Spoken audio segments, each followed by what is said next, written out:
Hi friends, అందరు ఎలా ఉన్నారు? అందరూ బాగున్నారా? అందరూ బాగుండాలి, అందులో మేము ఉండాలని కోరుకుంటున్నామండి.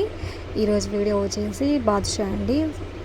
బేకరీలో మనం బాదుషా బయట బేకరీలో కొంటాం కదా, సేమ్ ప్రాసెస్తో బాదుషా చేపిస్తున్నామండి ఈరోజు. మా బావ ఊరికి వచ్చాడు కదా, మా బావకు షాప్ ఉంది. సేమ్ అలానే మా అమ్మ అడిగిందని చెప్పి చేస్తున్నాడు. చూడండి ఎలా ఉందో. ఫస్ట్ అయితే మైదా తీసుకున్నాము. మైదాలోకి డాల్డా అండి, ఒక ప్యాకెట్ డాల్డా ప్యాన్లో వేసి వేడి చేసుకోవాలి. చూడండి, ఒక ప్యాకెట్ డాల్డా అయితే వేడి చేసుకుంటున్నాను. చూడండి, ఇలా అంతా మొత్తం కరిగేలాగా డాల్డా వేడి చేసుకోవాలి. ఒక బౌల్లోకి మైదాపిండి తీసుకున్నామండి, ఒక 1/2 కిలో మైదాపిండి తీసుకున్నాము. దాంట్లో కొంచెం బేకింగ్ సోడా వేసుకోవాలి. కొంచెం బేకింగ్ సోడా, చూడండి ఎంత వేస్తున్నాడో, జస్ట్ అలా కొంచెం అయితే కొంచెం వేసుకోవాలి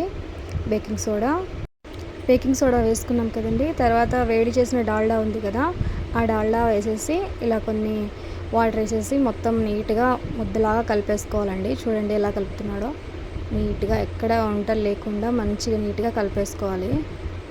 కొంచెం వాటర్ ఎక్కువ పోసుకోవాలండి. చూడండి ఎలా ఉందో, ఇలా మెత్తగా ఉండాలి. అది మనం చేయంగా కొంచెం గట్టి పడుతుంది. చూడండి ఇలా చేసుకున్నాడు. చేసిన తర్వాత చిన్న చిన్న ఉంటలు తీసేసుకున్నాడండి. చూడండి ఎలా పిండి పిసకాలో, ఇలా నేను చూపిస్తున్నాను కదండి, ఇలా ఈ కన్సిస్టెన్సీ రావాలి నీట్గా. చూడండి ఇలా రావాలి. ఇలా చిన్న చిన్న ఉంటలు తీసేసుకుంటున్నాడండి. ఫస్ట్ అయితే మొత్తం ఉంటలు తీసేసుకున్న తర్వాత చూడండి ఎలా చేస్తున్నాడు. చేతితో ప్రెస్ చేసేసి ఇలా లైన్గా ప్రెస్ చేసి పెట్టేసుకుంటున్నాడు. చూడండి ఇలా చేసుకోవాలండి. ఇలా చేసేసిన తర్వాత రౌండ్గా చేసి పెట్టుకున్నాడు. ఫస్ట్ అయితే మనం స్టవ్ మీద షీరా రెడీ చేసుకున్నామండి. షీరా రెడీ చేసుకొని పక్కన పెట్టేసుకోవాలి. చూడండి ఎలా ఉందో షీరా. 1/2 కిలో మైదాకి 1 కిలో షుగర్ వేసామండి. ఇలా ప్రిపేర్ చేసి పక్కన పెట్టుకోవాలి.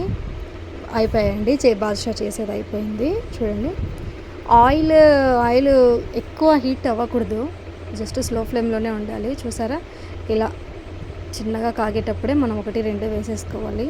ఎక్కువ స్టీమ్ ఉంటే లోపల కాలవన్నమాట, పచ్చి పచ్చిగా ఉంటే తక్కువ వేడిలోనే వేసుకోవాలి. చూడండి, ఒకటి తర్వాత ఒకటి వేస్తున్నాడు.